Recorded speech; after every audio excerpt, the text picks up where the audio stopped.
Bruce Lee est considéré aujourd'hui comme une véritable légende. Son nom est synonyme de puissance et de charisme. Il a été le porte-parole d'un véritable mouvement culturel qui englobe les arts martiaux, la philosophie qui en découle et bien sûr le cinéma. Mais comment est-il devenu une icône de la culture populaire en seulement 4 films et demi? Comment a-t-il réussi à se positionner comme le porte-étendard de toute une culture orientale bien spécifique? Et comment a-t-il réussi à transmettre cette culture au monde entier? Je vais tenter de répondre à toutes ces questions dans cette vidéo qui reviendra sur la vie de l'homme, mais aussi sur l'œuvre de la légende.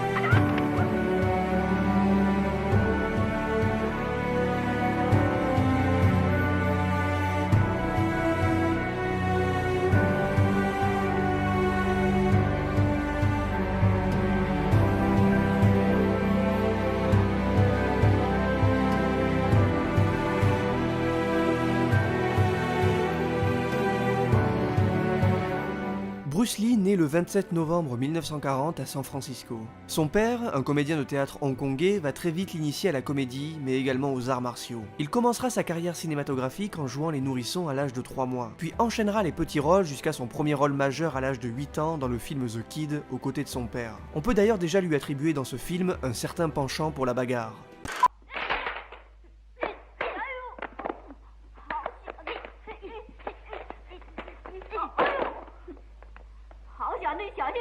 C'est également à cet âge-là qu'il commence à prendre des cours de tai chi avec son père, jusqu'à ses 13 ans où il commencera son initiation aux arts martiaux chinois. À 18 ans, ses parents l'envoient vivre aux États-Unis afin de ne pas perdre la nationalité américaine, mais aussi car il a un peu trop tendance à se créer des ennuis à Hong Kong en multipliant les bagarres de rue. Il fera le voyage en bateau et à son arrivée se dégotera un boulot de plongeur dans un restaurant, avant d'entamer des études de philosophie à l'université de Washington à Seattle. En parallèle de ses études, il donne des cours de kung-fu à certains élèves du campus, dont une certaine Linda Emery, qui deviendra sa femme en 1964 et avec qui il aura 2 enfants, Brandon l'année suivante et Shannon en 1969. C'est également en 1964 qu'il décide d'ouvrir une école d'arts martiaux, désireux de partager sa culture avec tous ceux qui veulent bien la connaître. Mais seulement voilà, ce désir de partage culturel est mal vu par la communauté des arts martiaux, si je peux appeler ça ainsi. En effet, pour eux, l'art du kung-fu doit strictement être réservé au peuple chinois. Mais Bruce Lee voit en cet art martial le moyen de faire comprendre la beauté de sa culture aux occidentaux qui, à l'époque, ont tendance à caricaturer et stigmatiser les asiatiques. Et afin de s'émanciper de cette règle absurde, il décide de combattre le maître Wang Jackman avec la promesse de pouvoir continuer à enseigner s'il l'emporte. Bruce Lee remportera son combat mais non sans difficulté. Et c'est à partir de cette expérience qu'il remettra en question sa condition physique ainsi que l'efficacité de son enseignement. Voilà en partie pourquoi, en 1967, il inventera une nouvelle forme de combat, le Jeet Kune Do. Un art martial ayant pour but d'allier rapidité, force et ingéniosité, notamment en mélangeant les différentes techniques de combat du monde entier comme la boxe thaïlandaise, anglaise, le judo, la lutte, le jiu-jitsu ou l'aïkido. Le Jeet Kune Do est une nouvelle manière d'aborder le combat, plus réaliste, plus efficace. On peut aussi facilement affirmer que le Jeet Kune Do est l'ancêtre du MMA tel que nous le connaissons aujourd'hui. Mais pour Lee, la clé d'un combattant efficace ne réside pas dans sa technique, mais bien dans sa condition physique. Pour lui, sans condition adéquate, toutes les techniques au monde sont futiles. Il commencera donc à sculpter son corps, parfois jusqu'à la limite de ce que l'être humain peut supporter. D'ailleurs, quelques années plus tard, il se blessera gravement au dos durant un entraînement, ce qui le clouera sur un lit d'hôpital pendant 6 mois et le fera passer à rien de la paralysie. Bruce Lee a toujours voulu aller plus loin que ce que son corps pouvait accepter. Et par peur de ne plus être le meilleur, de paraître faible, il s'entraînera 6 jours sur 7, parfois 4 à 5 heures d'affilée durant des années. À la fin de sa vie, il ne pèsera plus que 55 kilos. On peut d'ailleurs s'en rendre compte durant la scène d'introduction d'Opération Dragon, qui fut tournée quelques mois avant sa mort. Ce sera d'ailleurs la dernière scène tournée par le Petit Dragon. Mais revenons à l'année 64, qui fut une année décisive dans la vie et la carrière de l'acteur. Cette année-là, Bruce Lee va un jour faire une démonstration de kung-fu à Long Beach en Californie, une démonstration qui s'avérera décisive. En effet, c'est cette prestation que le producteur William Dozier découvrira, et c'est cette dernière qui permettra à Bruce Lee d'obtenir un casting pour une série qui ne verra finalement jamais le jour, mais qui lui permettra malgré tout d'obtenir un rôle secondaire dans la série The Green Hornet. Je vous laisse d'ailleurs admirer un court extrait de ce casting où Bruce apparaît tout de charisme vêtu. Now, show us some Kung Fu movements. Well, it is hard to show it alone, but I will try to do my best. All right, maybe one of the fellows will walk in. You want to walk Yeah, in? it would be. Go ahead. Go ahead. Go ahead. All right. Go ahead. There is the finger jab. There is the punch. There is the back fist and then low. Of course, then they use leg straight at the groin or come up. Or if I can back up a little bit, they start back from here and then come back. All right. It's kind of worrying. La série sera un échec et stoppera sa production au bout d'une saison, mais elle permettra à Lee de se créer une réputation à Hollywood. Tout le monde veut connaître les secrets du Petit Dragon et ses cours de Jet Kundo atteindront la somme astronomique de $275 de l'heure. Les élèves prestigieux se succéderont, de Steve McQueen à Joe Louis en passant par Roman Polanski. Tout le gratin d'Hollywood veut apprendre les techniques de combat de celui qu'on surnomme à travers le monde, le Petit Dragon. Parallèlement, Bruce Lee enchaîne les petits rôles, notamment dans les séries Batman et Long Street, mais aussi en tant qu'acteur ou chorégraphe dans des films comme L'Orphelin, The Working Crew ou encore La Valse des Truands. Okay.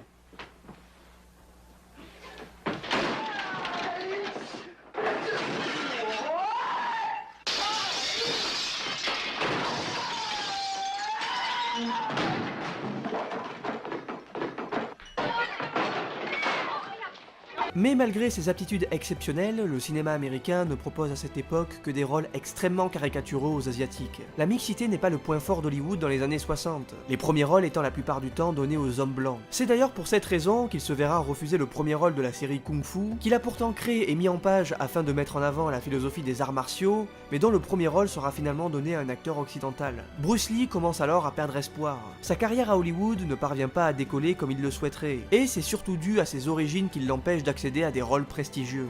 In the United States, I think something about the Oriental, the true Oriental should be shown. Hollywood sure as heck hasn't. You better believe it, man. I mean, it's always that pigtail and bouncing around, chop chop, you know, with the eyes slant and all that. Mais voilà, si The Green Hornet fut un échec aux USA, il n'en est rien en Asie. Le peuple chinois découvre les habilités exceptionnelles de Bruce Lee, et ce dernier devient si populaire qu'il se fera démarcher par le producteur Raymond Shaw afin de se voir offrir le premier rôle d'une production 100% hongkongaise, Big Boss.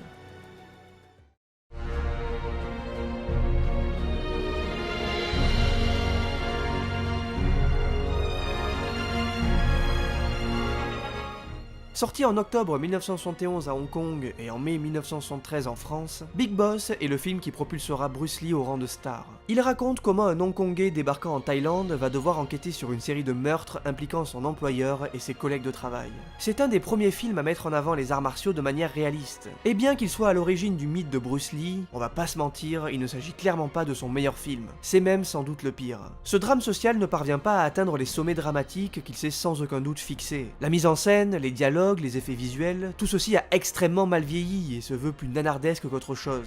Et si vous ne me croyez pas, regardez-moi ce superbe sang orange et cette belle cascade à la Tex Avery.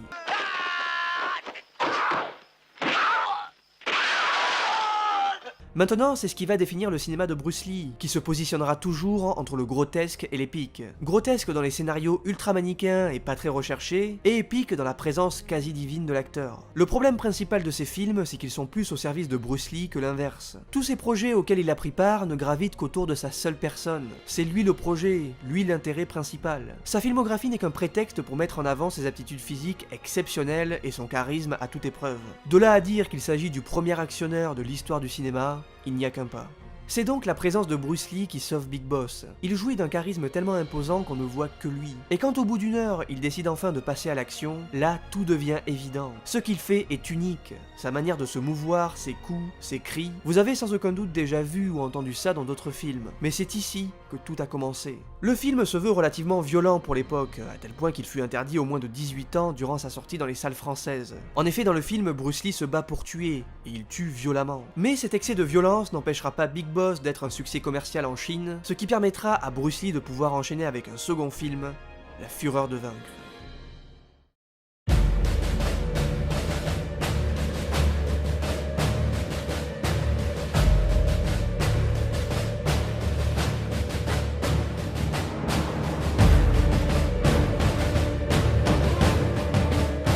La Fureur de vaincre, sorti en 1972, se veut déjà bien plus travaillé et ambitieux que Big Boss. Quelques séquelles se font encore ressentir dans le scénario, mais celui-ci est déjà bien plus impactant. Il raconte l'une des versions de la mort du légendaire maître Yo-Yo Hanja, qui fut un des pionniers dans l'émergence du kung-fu. Il meurt en 1910 et les circonstances de cette mort restent encore controversées, comme un certain Bruce Lee d'ailleurs, qui joue ici le disciple préféré de ce maître des arts martiaux, et qui tente d'élucider les raisons de sa mort dont la cause va petit à petit le faire entrer dans une vendetta qui le mènera jusqu'à une rage ultime. À travers son découpage, Lowe, le réalisateur, fait honneur aux chorégraphies de Bruce Lee, qui atteignent ici un niveau encore aujourd'hui inégalé. Lee manie son corps comme une arme de destruction massive, sa rapidité d'exécution est inhumaine, à tel point qu'il peut enchaîner 8 coups de pied en moins de 6 secondes. Du jamais vu. D'ailleurs, ce combat à plusieurs dans le dojo japonais va énormément influencer le cinéma d'action des années 80, 90 et aussi 2000. Notamment dans Kill Bill de Quentin Tarantino qui va jusqu'à reprendre toute une partie de la chorégraphie et la fameuse tenue de Bruce Lee dans le jeu de la mort. C'est également là qu'on peut voir pour la première fois Bruce Lee se servir d'un nunchaku, une arme qu'il a réussi à rendre universelle à travers le monde et qu'il manie avec une aisance déconcertante. Soyons honnêtes, on a tous déjà essayé de l'imiter et on a tous fini avec un bleu sur le front. Les deux combats finaux sont eux aussi totalement novateurs, mais j'ai ma petite préférence pour le combat contre Robert Baker, un disciple de Bruce Lee dans la vie, un combat où on peut d'ailleurs s'en apercevoir à travers la technique de Baker identique à celle de Lee, la vitesse et l'aisance en moins bien entendu. Un combat mis en scène de façon plus qu'honorable. Les longs silences entre deux coups, les jeux de regard, l'absence de musique offrent à la scène une ambiance à la fois envoûtante et pesante. Le désespoir et la rage vont monter crescendo chez le personnage joué par Bruce Lee. Il se montrera de plus en plus impitoyable au fur et à mesure des discriminations qu'il va subir, parce que c'est bien ce que Lee défend dans ce film et défendra jusqu'à la fin de sa vie. Une culture que beaucoup méprisent car beaucoup l'ignorent, et Bruce Lee souffrira plus d'une fois de discrimination raciale. Voilà pourquoi il consacrera sa vie à faire connaître cette culture au monde entier. Il portera seul sur ses épaules le cinéma hongkongais et le propulsera vers des sommets, même si malheureusement il n'a jamais pu en prendre conscience. Le film se termine sur une ultime scène exaltante, le personnage de Bruce Lee se précipitant tout droit vers la mort, sans peur, sans regret, la caméra figeant le personnage dans une ultime posture guerrière. Magnifique. C'est dans La Fureur de vaincre qu'on se rend compte à quel point Bruce Lee a marqué de son empreinte le 7e art et la manière de l'aborder. Il est le précurseur d'énormément de procédés qu'on voit encore dans certains films actuels. Mais ça ne s'arrêtera pas là, car avec son prochain film, il va encore pousser son art jusqu'à la limite de la perfection.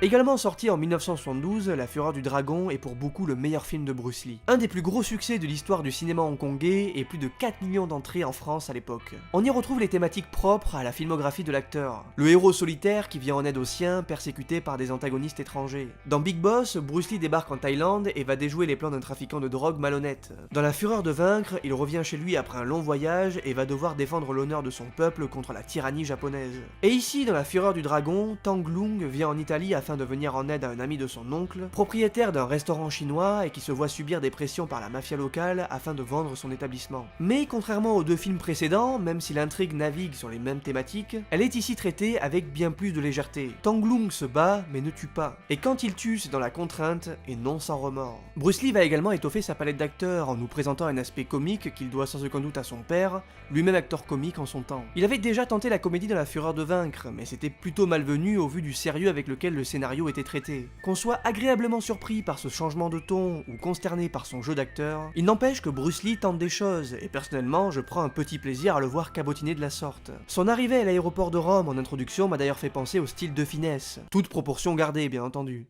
Il faut savoir qu'à cette époque, Bruce Lee est une méga star, à tel point qu'il obtient carte blanche pour ce film. Voilà comment il va se retrouver au poste d'acteur, de chorégraphe, de scénariste et de réalisateur. La Fureur du Dragon, c'est son bébé. Il y insère tout ce qui fait de lui un homme d'exception. Sa philosophie, son humour, et plus que jamais son art ultime, le Jeet Kune Do. Il se bat avec un bâton, deux nunchakus, à main nue, il désarme ses adversaires. Bref, il nous montre tous les atouts qu'offre sa discipline. Bruce Lee prend également le temps de nous faire admirer sa musculature à travers des séances d'échauffement tout aussi impressionnantes que les combats qui y succéderont. Bruce Lee se regarde jouer dans ce film. Il aime l'homme qu'il est, mais pouvons-nous vraiment lui en vouloir ? En termes de réalisation, on pourra trouver ça moyen en dehors des combats, notamment tous les plans à Rome qu'il a dû tourner en à peine 15 jours avant de tourner le reste des scènes dans des studios hongkongais, allant jusqu'à tourner en cachette dans le Colisée au petit matin avant de se faire prendre et de négocier l'autorisation avec un gardien sur place. C'est dans les chorégraphies et la mise en scène des combats que Bruce Lee va encore briller. Et évidemment, je ne peux pas ne pas vous parler de ce combat entre Bruce Lee et le 7 fois champion du monde de karaté, un certain Chuck Norris. Un pur moment de cinéma, unique en son genre, où on est tout simplement envoûté par chaque coup de ces deux athlètes hors pair. C'est le point d'orgue du film, et sans aucun doute celui de la carrière de Bruce Lee. Ici, pas de haine, pas de vengeance, simplement un combat à mort entre deux gladiateurs des temps modernes. Et quelle plus belle symbolique que de le tourner dans l'enceinte du Colisée. On est face à un duel digne des plus grands westerns, adoptant le même rythme de quiétude, reprenant par moments la mise en scène de ces derniers, allant même jusqu'à jouer de l'Ennio Morricone à chaque apparition de l'américain.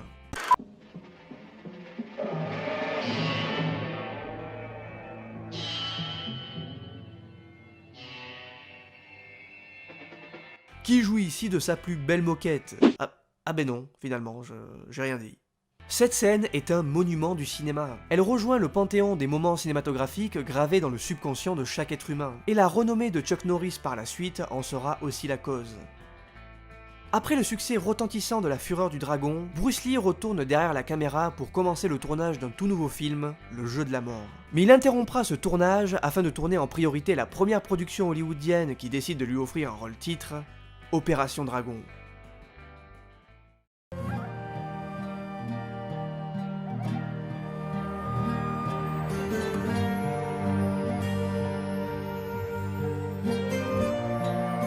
Opération Dragon, sorti en août 1973, est le premier film réalisé en collaboration entre Hollywood et Hong Kong. Le film mêle à merveille les moyens américains et le savoir-faire asiatique afin de nous offrir un divertissement totalement barré qui mélange à la fois le genre espionnage, la blaxploitation, le film de kung-fu et le blockbuster américain. Un espèce de pot-pourri donc où gravite en son sommet le talentueux Bruce Lee, premier chinois de l'histoire à obtenir un rôle principal à Hollywood. L'histoire nous raconte comment Lee va devoir infiltrer un tournoi d'arts martiaux afin de se venger de ceux qui ont voulu déshonorer sa famille. Et pour une fois, on va pouvoir s'arrêter sur l'ensemble du casting plus qu'intéressant. John Saxon, Jim Kelly et le très imposant Bolo Yeung, qu'on connaît surtout pour son rôle dans Bloodsport, où d'ailleurs il rendra hommage à Bruce Lee en reprenant ses mots. Bien joué. Mais une brique ne rend jamais les coups.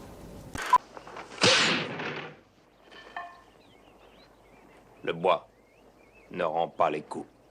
On peut également voir dans ce film une scène où Bruce Lee affronte des gardes dans un tunnel, et parmi ces gardes se trouve un certain Jackie Chan, qui a d'ailleurs une belle anecdote sur ce tournage. I was behind the camera, waiting. I just see Bruce Lee,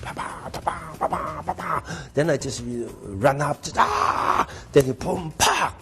Suddenly, my eyes all black because he just one stick right on my head. He missed it, but I do nothing. I just and I just felt, a little dizzy, but it's okay. I look at Bruce Lee. Bruce Lee doesn't do anything. He look at everybody and keep acting, turn around, back until the director say cut. Then he just throw the two sticks, just turn around. Oh my God! He run to me and lift me up. I'm sorry. And actually, I'm not paying anymore because, young guy and me, very tough. But suddenly, I don't know why, I just pretend very painful. I just want Bruce Lee hold me as long as he can. I said, during the whole day, every time he look at me, like this, I said, okay. Jackie Chan ayant déjà travaillé avec Bruce Lee dans La Fureur de Vaincre en tant que cascadeur. Là, juste là, c'est lui. Le film fait aussi beaucoup penser à un film James Bond, et c'est plutôt logique en sachant qu'à l'époque, la franchise britannique cartonne à travers le monde. On a tout d'abord cette base secrète sur une île bien gardée, Bruce Lee qui va s'introduire dans cette base afin de découvrir les plans machiavéliques du grand méchant, et le méchant en question d'ailleurs qui est un clin d'œil plus qu'évident au Dr No, antagoniste légendaire de la saga James Bond. Maintenant, on peut dire que c'est de bonne guerre puisque un an après la sortie d'Opération Dragon sortira L'Homme au pistolet d'or, qui s'inspirera à son tour du style hongkongais. J'aimerais également m'arrêter sur ce fabuleux climax qui utilise à bon escient les fameux procédés des miroirs, qui offre à la scène un rendu très intéressant et qui offre aussi un effet assez unique au combat entre Bruce Lee et son adversaire. Le film n'offre pas les plus beaux combats de Lee, mais celui-ci est un de mes préférés de par sa mise en scène très originale pour l'époque. Et vous l'avez sans doute remarqué, ce procédé sera repris et utilisé encore et encore à Hollywood pour les décennies à venir. On peut d'ailleurs souligner que Bruce Lee a toujours été très minutieux en ce qui concerne les décors de ses films. Ils ne sont jamais là par hasard, ils servent l'intrigue et sont toujours utilisés comme un véritable personnage durant les scènes de combat, que ce soit à travers leur architecture ou simplement dans la symbolique qu'ils représentent. L'usine de glace dans Big Boss où les éléments du décor vont être utilisés au combat et vont créer une véritable atmosphère, le jardin japonais dans La Fureur de vaincre qui sous-entend que Lee avec sa technique peut s'imposer chez l'opposant étranger, le Colisée de Rome qui renvoie bien entendu au combat à mort entre gladiateurs où il affrontera son plus redoutable adversaire, la salle miroir dans Opération Dragon qui permet de jouer sur une illusion constante et de ce fait faire gagner à la scène une certaine tension, et même la pagode dans le jeu de la mort qu'il devra gravir étage par étage afin d'y dénicher un trésor. Mais ça, nous y reviendrons un peu plus tard. Opération Dragon sera un succès mondial dès sa sortie, et il propulsera Bruce Lee au rang de star mondiale. Celui qui cherchera toute sa vie le respect et la reconnaissance du monde occidental l'obtiendra enfin, mais n'en sera malheureusement jamais témoin puisque le 20 juillet 1973, quelques mois avant la sortie du film, Bruce Lee meurt à 32 ans d'un œdème cérébral dû d'après les documents officiels à une réaction allergique suite à la prise d'un antidouleur. Il laissera derrière lui une femme, 2 enfants, tout un peuple endeuillé et un magnifique héritage. Un héritage que certains n'auront aucun scrupule à souiller à travers un mouvement qu'on appellera la bruceploitation. Un sous-genre du film de kung-fu qui proposera des longs métrages hyper cheap, copier-coller avec ceux de Bruce, et utilisant des sosies de l'acteur afin de tirer profit de sa récente disparition. Car sa mort représente également un énorme gouffre financier pour le cinéma hongkongais, qui va devoir recourir à ces procédés malsains par peur de perdre en bénéfices. Le mouvement prendra fin avec l'émergence de la future star des arts martiaux, celui que beaucoup considèrent comme le digne successeur de Bruce Lee, un certain Jackie Chan. Mais Bruce Lee n'avait pas encore totalement tiré sa révérence. Il restait quelque part des séquences inédites tournées par l'acteur avant sa mort. Et ces séquences tomberont entre les mains de producteurs hollywoodiens qui vont tenter de tirer profit de ces quelques extraits afin de vendre aux spectateurs du monde entier le soi-disant dernier film de Bruce Lee.